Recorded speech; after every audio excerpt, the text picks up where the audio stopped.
اعوذ باللہ من الشیطان الرجیم بسم اللہ الرحمن الرحیم۔ سورہ المومنون آیات نمبر 62 تا 77 میں تنبیہ کہ منکرین کے دل غفلت میں پڑے ہوئے ہیں، ان کا آخری ٹھکانہ جہنم ہوگا۔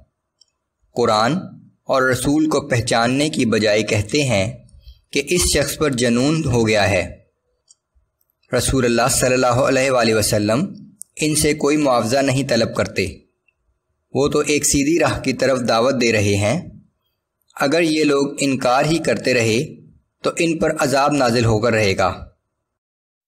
اعوذ باللہ من الشیطان الرجیم ولا نکلف نفسا الا وسعها وَلَدَيْنَا كِتَابٌ يَنطِقُ بِالْحَقِّ وَهُمْ لَا يُظْلَمُونَ۔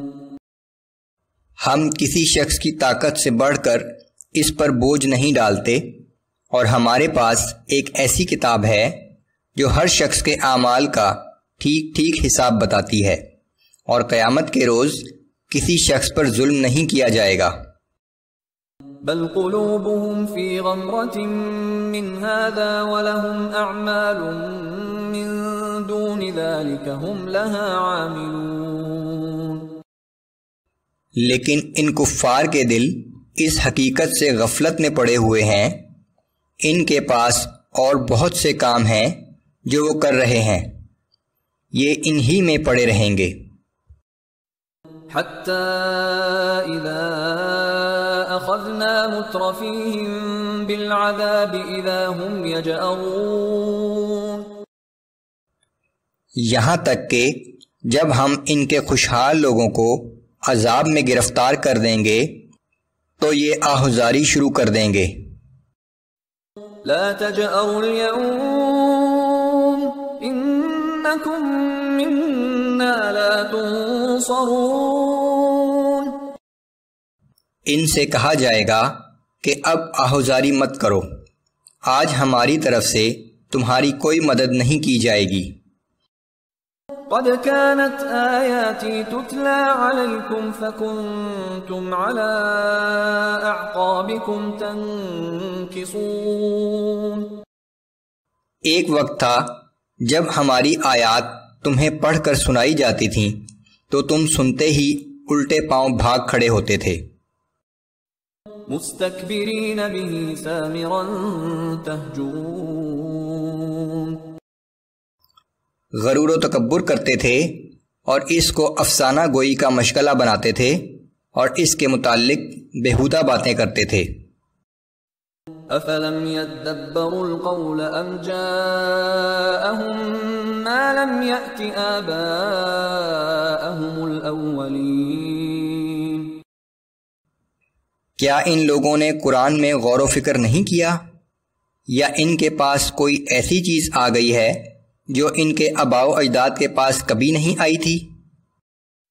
ام لم يعرفوا رسولهم فهم له منکرون۔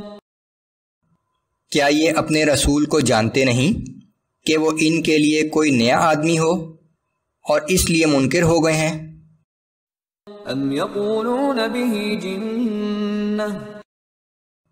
کیا یہ لوگ رسول اللہ صلی اللہ علیہ وآلہ وسلم کے بارے میں کہتے ہیں کہ انہیں جنون ہو گیا ہے؟ بل جاءهم بالحق واکثرهم للحق کارہون۔ نہیں، ایسا نہیں، بلکہ بات یہ کہ رسول ان کے پاس ایک حق بات لے کر آیا ہے اور ان کی اکثریت کو حق بات ناگوار محسوس ہوتی ہے۔ وَلَوِ اتَّبَعَ الْحَقُّ أَهْوَاءَهُمْ لَفَسَدَتِ السَّمَاوَاتُ وَالْأَرْضُ وَمَنْ فِيهِنَّ۔ اور اگر کہیں دین حق ان کی خواہشات باطلہ کا تابع ہو جاتا تو یقیناً آسمانوں اور زمین میں اور وہ سب جو کچھ ان میں ہے، ان سب کا انتظام کبھی کا درہم برہم ہو گیا ہوتا۔ بل اتیناہم بذکرہم فہم عن ذکرہم معرضون۔ بلکہ اصل حقیقت یہ ہے کہ ہم ان کے پاس قرآن لائے ہیں جو ان کے لیے باعث عز و شرف ہے، لیکن یہ اس سے بھی اعراض کر رہے ہیں۔ ام تسألهم خرجا فخراج ربك خیر وهو خیر الرازقین۔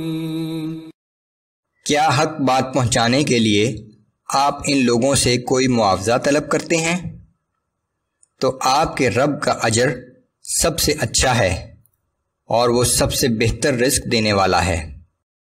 وَإِنَّكَ لَتَدْعُوهُمْ إِلَى صِرَاطٍ مُسْتَقِيمٍ، اور بلا شبہ آپ ان لوگوں کو سیدھی راہ کی طرف بلا رہے ہیں۔ وَإِنَّ الَّذِينَ لَا يُؤْمِنُونَ بِالْآخِرَةِ عَنِ الصِّرَاطِ لَنَاكِبُونَ، اور جو لوگ آخرت پر یقین نہیں رکھتے وہ یقیناً سیدھی راہ سے بھٹکے ہوئے ہیں۔ وَلَوْ رَحِمْنَاهُمْ وَكَشَفْنَا مَا بِهِمْ مِنْ ضُرٍّ لَنَجُّوا فِي طُغْيَانِهِمْ يَعْمَهُونَ، اور اگر ہم ان پر رحم کر دیں اور ان کی اس تکلیف کو دور بھی کر دیں جس میں وہ مبتلا ہیں، تب بھی یہ اپنی سرکشی پر اڑے رہیں گے اور گمراہی میں بڑھتے ہی جائیں گے۔ وَلَقَدْ أَخَذْنَاهُمْ بِالْعَذَابِ فَمَا اسْتَكَانُوا لِرَبِّهِمْ وَمَا يَتَضَرَّعُونَ، ان کا حال یہ ہے کہ جب ہم نے انہیں عذاب میں گرفتار کیا تو پھر بھی نہ یہ اپنے رب کے آگے جھکے اور نہ عاجزی اختیار کی۔ حَتَّى إِذَا فَتَحْنَا عَلَيْهِمْ بَابًا ذَا عَذَابٍ شَدِيدٍ إِذَا هُمْ فِيهِ مُبْلِسُونَ، یہاں تک کہ جب ہم ان پر شدید عذاب کا دروازہ کھول دیں گے تو اس وقت وہ بالکل نا امید ہو کر بیٹھ رہیں گے۔